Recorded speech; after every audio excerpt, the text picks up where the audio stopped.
ایک صحابی حضرت سعید بن عامر ہیں، حضرت عمر فاروق رضی اللہ تعالیٰ عنہ نے حضرت سعید بن عامر رضی اللہ تعالیٰ عنہ کو گورنر بنانا چاہتا حمص کا. انہوں نے کہا میں نہیں بنتا. فرمایا مجھے تم لوگوں نے بنا دیا ہے، خود گورنریاں بھی قبول نہیں کرتے. چلے گئے حضرت سعید بن عامر، گورنر بن گئے، صوبے کے گورنر. مال غنیمت میں سے کچھ زیادہ مال مدینہ شریف میں جمع ہوا تو حضرت عمر نے مختلف صوبوں سے غریبوں کی لسٹیں منگوائیں. حضرت سعید بن عامر کے صوبے کے کچھ خاص لوگوں کو آپ نے لکھا کہ تمہارے صوبے میں جو غریب ہیں ان کی لسٹیں بھیج دو. تو جب لسٹ آئی تو اس میں پہلا نام حضرت سعید بن عامر کا بھی تھا. کہا ہمارے گورنر کے پاس پہننے کو کپڑا کوئی نہیں، کھانے کو روٹی کوئی نہیں. حضرت عمر بیٹھ کے رو پڑے. فرمایا تمہارا گورنر بھی مسکین ہے. اشرفیوں کی ایک تھیلی بھر کے حضرت عمر نے بھیجی. حضرت سعید بن عامر کے پاس جب گئی تو کہنے لگے انا للہ و انا الیہ راجعون. آپ کی اہلیہ کہنے لگی خیریت ہے؟ کہیں امیر المومنین حضرت عمر کا وصال تو نہیں ہو گیا؟ فرمانے لگے نہیں. تو فرمانے لگی کوئی آفت تو نہیں آ گئی؟ کہا نہیں. انا للہ کیوں پڑھا؟ ولی مانس دیکھنا میرے پاس دنیا آ گئی ہے، میں نے تو جان چھڑائی تھی اس سے، میرے پیچھے بھاگتی ہے. حضرت سعید بن عامر نے سارا مال وہیں اللہ کے حضور خیرات کر دیا. حضرت عمر ایک دفعہ دورے پہ آئے ان کے صوبے میں تو سب لوگوں کو جامع مسجد میں بلایا، حضرت سعید بن عامر کو بھی بلایا.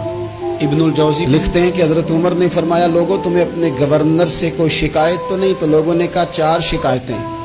ایک تو ہمارے گورنر صاحب جب شروع میں آئے تھے تو فجر کی نماز کے بعد ہی آ کے لوگوں کے بیچ بیٹھ جاتے تھے. اب اشراق چاشت کے وقت آتے ہیں، سورج پورا طلوع ہو جاتا ہے تو حضرت سعید بن عامر رضی اللہ عنہ آتے ہیں. اور دوسری شکایت یہ ہے کہ صرف دن میں ملتے ہیں، رات کو ملتے ہی نہیں. اور تیسری شکایت یہ ہے کہ ہفتے میں ایک پورا دن ہوتا ہے ملاقات ہی نہیں کرتے. اور چوتھی شکایت یہ ہے کہ کبھی کبھی بیٹھے بیٹھے رونے لگتے ہیں اور بے ہوش ہی ہو جاتے ہیں. آپ نے ایسا شخص گورنر بنا دیا جو دیوانہ ہے. حضرت عمر نے بلا لیا، قریب بیٹھے تھے، کہا دے سوالوں کے جواب. گردن جھکی ہوئی ہے. عرض کرنے لگے امیر المومنین میں نے تو پہلے ہی کہا تھا میں گورنری کے قابل نہیں، میرے والا کام نہیں. فرمایا اب تو منصب تمہارے پاس ہے، تمہیں جواب تو دینا ہے. حضرت سعید بن عامر کہنے لگے حضور 4 میرے ساتھ مسئلے ہیں. فرمایا کون سے؟ حضرت سعید بن عامر کہنے لگے آپ سوال دہرائیں میں جواب دیتا ہوں. آپ نے فرمایا سعید لوگ کہتے ہیں پہلے تو سویرے آ جاتا تھا، اب تو اشراق چاشت کے وقت آتا ہے. گردن جھکائی، سناٹا چھا گیا محفل پہ. تھوڑی دیر کے بعد سار اٹھایا تو داڑھی پہ آنسو گر رہے تھے. فرمانے لگے حضور میرے گھر میں خادم کوئی نہیں، بیوی بیمار ہو گئی ہے. میں نہ سویرے اٹھتا ہوں، آٹا گوندتا ہوں، روٹیاں پکاتا ہوں، گھر میں جھاڑو دیتا ہوں، باہر آنے میں دیر ہو جاتی. پہلے جواب پر ہی لوگ رونے لگے، آنسو نکلنے لگے. حضرت عمر رضی اللہ تعالیٰ عنہ بھی روئے. پھر فرمایا کہ سعید تو دن کو ملتا ہے تو رات کو کیوں نہیں ملتا؟ اپنی داڑھی پکڑ لی. کہنے لگے عمر ساری سفید ہو گئی، اب تو لگتا ہے پھل پک گیا ہے، پتہ نہیں وہ کب مجھے کہے گا واپس آ جا. میں نے نا دن مخلوق کے لیے رکھا ہے، رات اپنے رب کے لیے رکھی ہوئی ہے، مجھے تکلیف نہ دی جائے.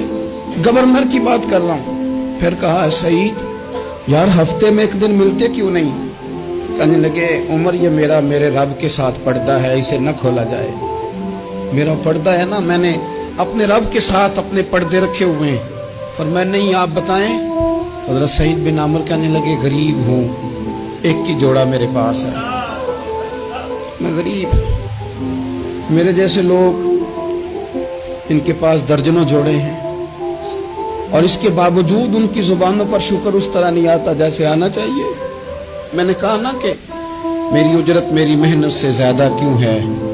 میرے محسن تیرے احسان سے ڈر لگتا. حضرت سعید بن عامر کہنے لگے ایک جوڑا ہے، ہفتے میں ایک دن دھو کے خشک ہونے کو ڈال لیتا ہوں، پھر بیوی کے کپڑے پہن کے بیٹھا رہتا ہوں. کس طرح گھر سے باہر نکلوں؟ میرا پردہ تھا. میں اپنی غریبیاں لوگوں کے سامنے نہیں رکھنا چاہتا. میں جانوں میرا رب جانے، میں راضی ہوں نا اس کی رضا پہ. اب تو حضرت عمر ہچکیاں لے کے رونے لگے. فرمانے لگے چل آخری سوال کا جواب ہی دے دے، کبھی کبھی روتے ہو تو بے ہوش ہی ہو جاتے ہو. حضرت سعید بن عامر پھر رونے لگے. فرمانے لگے بڑی عمر کا ہو گیا تھا جب کلمہ پڑھا تھا.